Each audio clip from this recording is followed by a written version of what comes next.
एक और दो टर्म आता है, थियरी एंड आइडियोलॉजी। थियरी क्या होता है एंड आइडियोलॉजी क्या होता है? थियरी का मतलब होता है सिद्धांत और आइडियोलॉजी का मतलब होता है विचारधारा। दोनों में क्या फर्क है? तो थियरी और आइडियोलॉजी में फर्क है कि थियरी भी आपको अपनी तरफ आकर्षित करता है, अपनी बातों को से आपको अपनी तरफ बुलाता है ना, और आइडियोलॉजी भी आपको अपनी तरफ बुलाता है। लेकिन जो थियरी जो होता है वो आपको सही जानकारी देता है, तमाम बातों को बताता है, रैशनली हर चीजों पे डिबेट करता है। लेकिन जो आइडियोलॉजी होता है वो आपको पूरी जानकारी नहीं देता है और आपको शॉर्टकट फॉर्मूला देता है। तो ये विचारधारा हो गया।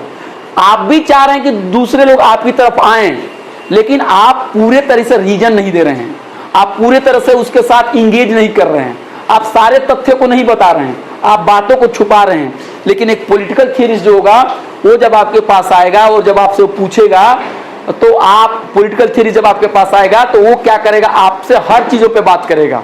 वो कोई रियलिटी को दबाने की कोशिश नहीं करेगा, वो रीजन को दबाने की कोशिश नहीं करेगा। इसलिए राजीव भारद्वाज के मुताबिक पॉलिटिकल थियरी ज्यादा अहम है, ज्यादा इंपॉर्टेंट है कि आइडियोलॉजी? बोलिए। Political theory. क्यों? क्योंकि पॉलिटिकल थियरी में आपको फुल जानकारी मिलती है, पूरे रीजन के साथ वहां पे आर्गुमेंट होता है। और आइडियोलॉजी में क्या है कि तुम किसी तरह हमारे साथ आ जाओ।